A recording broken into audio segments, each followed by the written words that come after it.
Hey there, and welcome back to the show. All right, so I'm having a moment.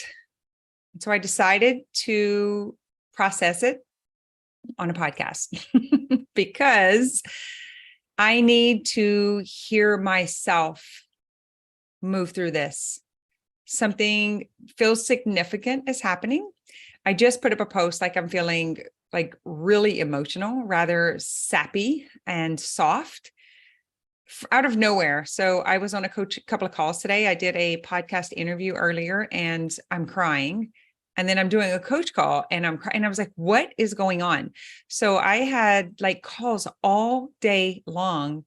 And this has been here and it's actually like broken through a few times. And so I just got in my car to go home and I decided to come back in and go ahead and get this recorded for next week's episode of the podcast, because I think it's important to move through some of this unfamiliar discomfort, I'll call it. There is absolutely nothing going wrong. And that's kind of what's tripping me up. And I sat here and I journaled. That's what I do when I'm like processing something or trying to feel my way through it. And I feel like my heart is like wide open. So I feel very vulnerable. I'm transparent about it. I don't feel like I need to hide it. But what's really interesting is quite a few memories came up today in coaching and some of the questions that I was answering and considering. And I fell into this space of like, it's like a very sovereign gratitude. So it's a moment of awareness where I recognized and realized some things that I just not for any other reason than just habit. I just hadn't thought of it in a long time. And I've talked about the gap in the gain recently. I've been talking to my clients a lot about staying in the gain, recognizing when we're in the gap, when we're driving and trying to force something compared to when we're in appreciation from where we've been to where we are now. And so maybe it's just a little bit of all of that, but there's something else. And I just discovered what it is. And so that's why I wanted to come on and talk about it today while I was in the moment. Whether I cry or not, I really don't care. I don't want to miss this moment because it seems to be really significant. There are a lot of things going well, really well in my life, and with my family, with my business, with my team. We are attracting some amazing talent that wants to come and do this work with us. My team is like having like their life is being transformed through this work. My clients are killing, and see, that's what makes me want to cry. My clients are killing it. And that's probably where it started at this morning. And they're seeing the results. They're in the win. They're in the gain. And I am so grateful that I continue to be a hard ass and push them and show them their potential and just believe and love in them with them until they can see it for themselves. So I think that's a part of it. But the other part that just came to my awareness when I was getting in the car is how afraid I am when things are going really well, because there's a belief error about that being a problem. And then like I have this whole mental thing of, well, if everything is going well, then what do we worry about? What do we work on? What do we like try to fix? My mind just freaks the hell out if it has nothing to do or it doesn't have a problem to solve. And I know that is just a habit.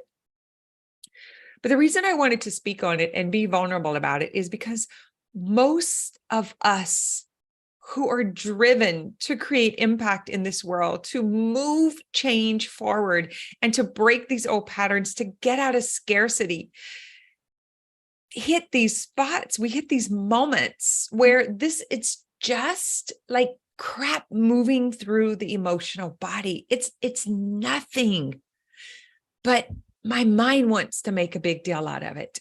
And I realize it is residue. It's just old leftover stuff that has no place to go. There's no place to attach to. It doesn't have any emotional relevance. It's just there. It's just moving through. If any of you are meditation practitioners, and while you're sitting in meditation, thoughts will happen and emotion and discomfort will happen. And it just moves through us. We don't stop and pay attention to it. But when you are in everyday life and not in meditation, sometimes we get caught up or tripped up in thinking that there's something wrong. I don't have a problem. There is nothing wrong.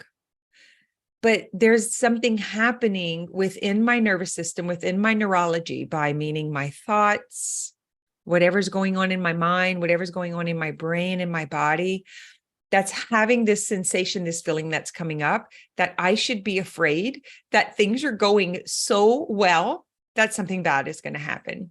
And I'm very curious about all of you who are doing big things in the world, or you have taken the weight off, you've making the money, your relationships are going really well. If this happens to you, because I happen to know for a fact it does.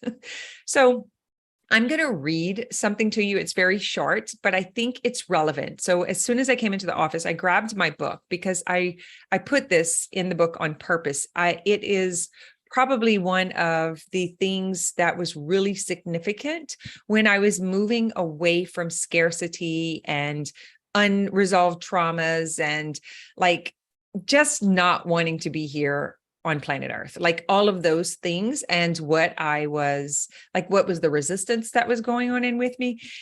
And when I read this, it made so much sense. So I want to just kind of plug it in here. The author is Marianne Williamson, and it comes from her book, A Return to Love. Our deepest fear is not that we are inadequate. Our deepest fear is that we are powerful beyond measure. It is our light, not our darkness, that most frightens us. And we ask ourselves, who am I to be brilliant and gorgeous and talented and fabulous? Actually, who are you not to be? You are a child of God. Your playing small does not serve the world. There is nothing enlightened about shrinking so that other people won't feel insecure around you. We are all meant to shine, as children do. We are born to make manifest the glory of God that is within us. It is not just in some of us, it is in everyone. And as we let our own light shine, we unconsciously give other people permission to do the same. As we are liberated from our own fear, our presence automatically liberates others. And this is exactly what is happening. The discipline and the commitment to stay in this, the drive,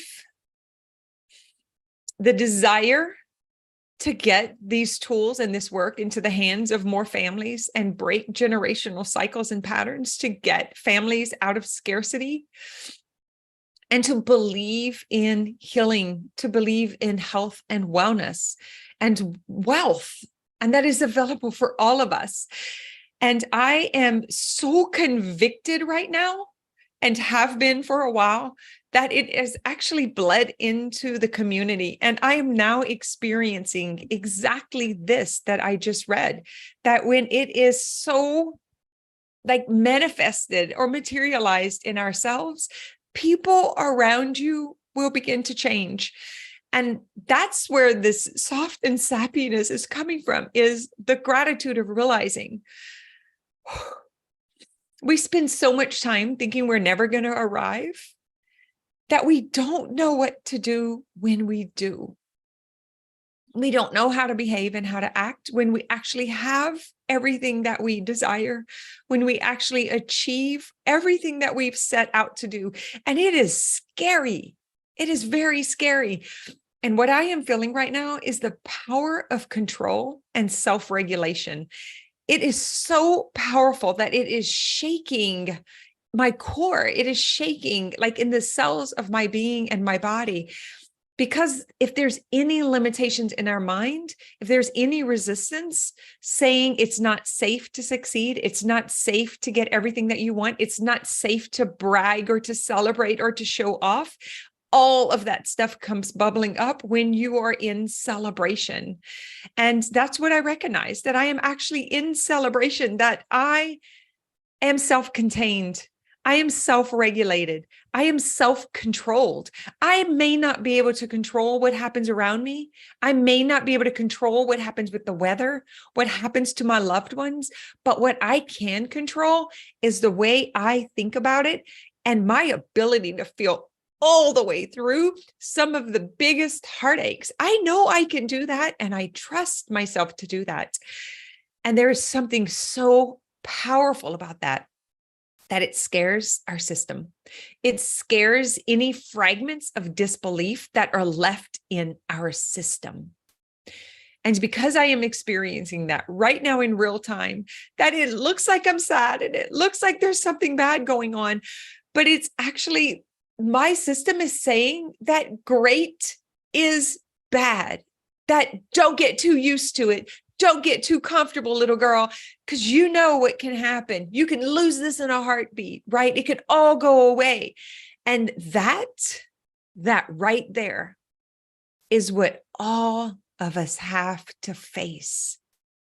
And why so many of us shut down and we're not willing to win, because we don't want to experience any sort of failure or stop or discomfort of getting off of that high, getting off of that pedestal, getting off of that success wagon, because we know through experience that in order to get into the position that we're in right now, we have to go through discomfort. And so we know that this high has a low, and we immediately go into trying to protect ourselves from it by bringing the high down. And I am not. And that's why I wanted to do this live. And that's why I wanted to do it raw. Not this time. Not this time. Some of you can say, not this time, Satan, not this time, limiting beliefs, not this time, mind mental drama, or whatever it is, not this time, whatever's going on in my neurology. But it's not, I'm not pausing this celebration.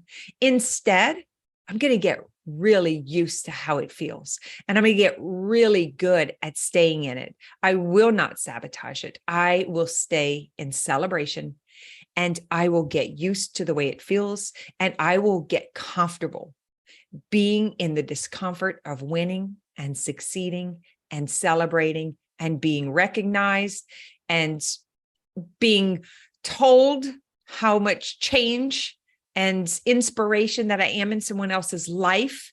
I was told that at least 4 times today, and it is scary.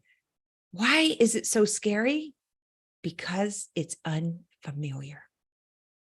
We spend so much time hoping to be recognized, to be heard, to be acknowledged, to create an impact, that being in that gap of thinking it'll never happen, we'll never have a big enough audience, people will never believe us, we'll never be able to get enough business, whatever that gap is, we spend so much time nurturing all that disbelief that we can't see the gain and how far we've come.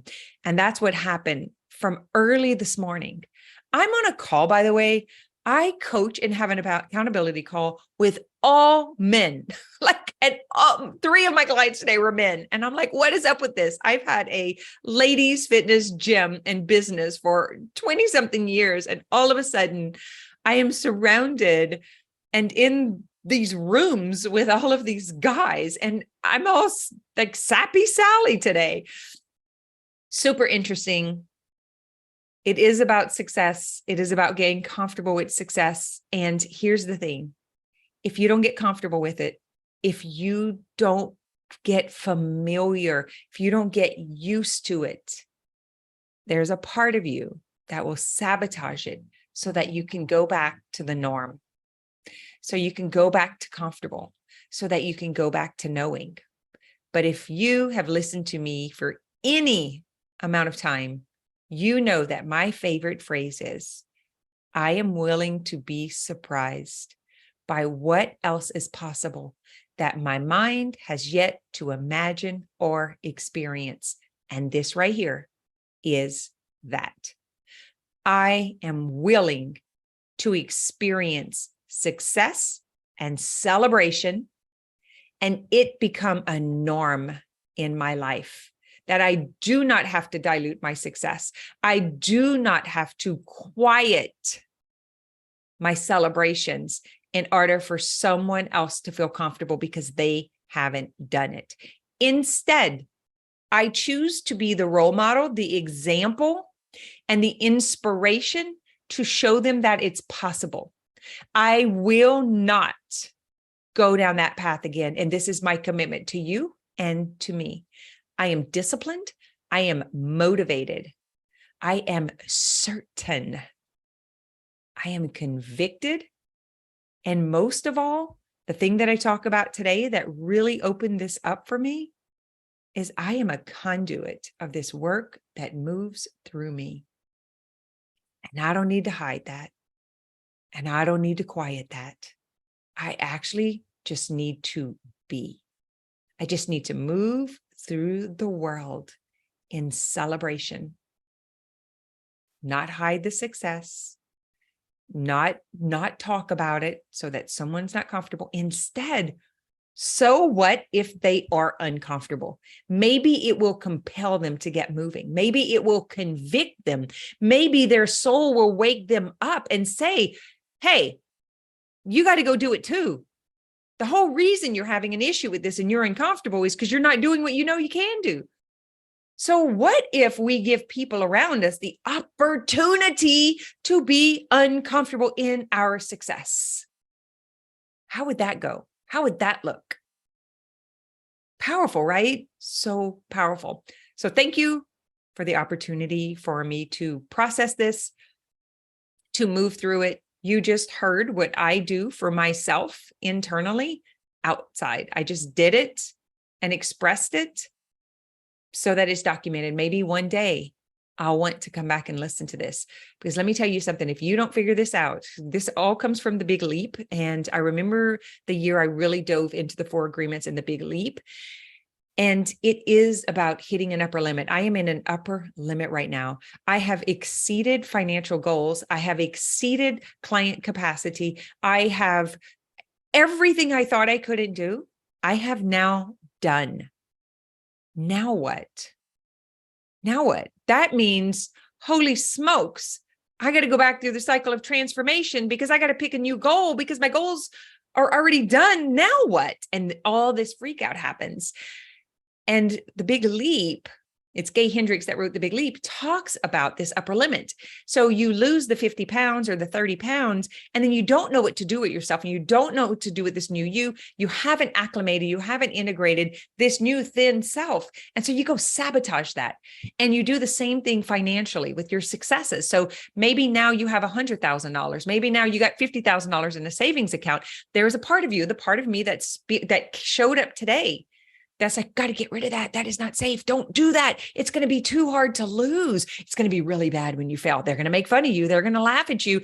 Don't let people know, because if you can't do it again, right? That is what you got to look out for.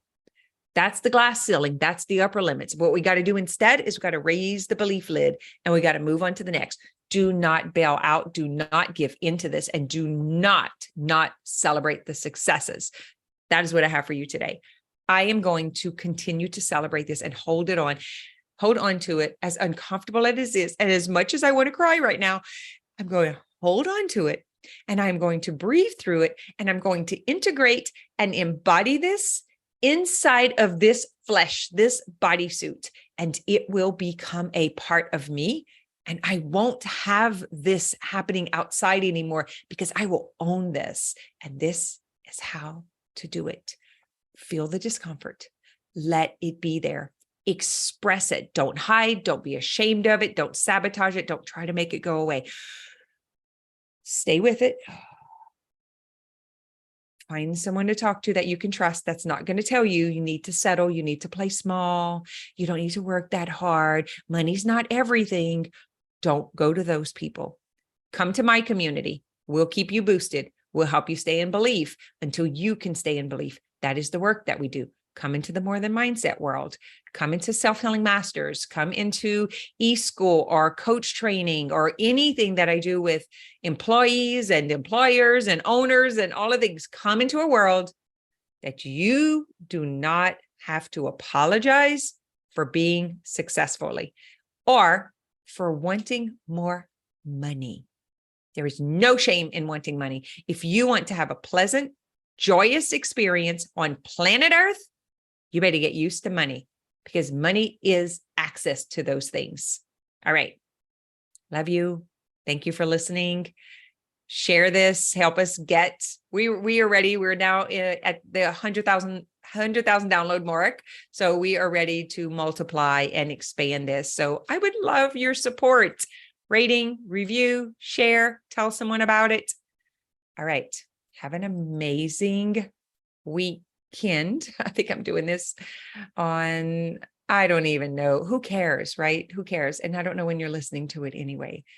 Thank you for holding the space for me to process so that I can stay in success unapologetically, so that I can stay in celebration, so that I can be example for you, for your family, and for others.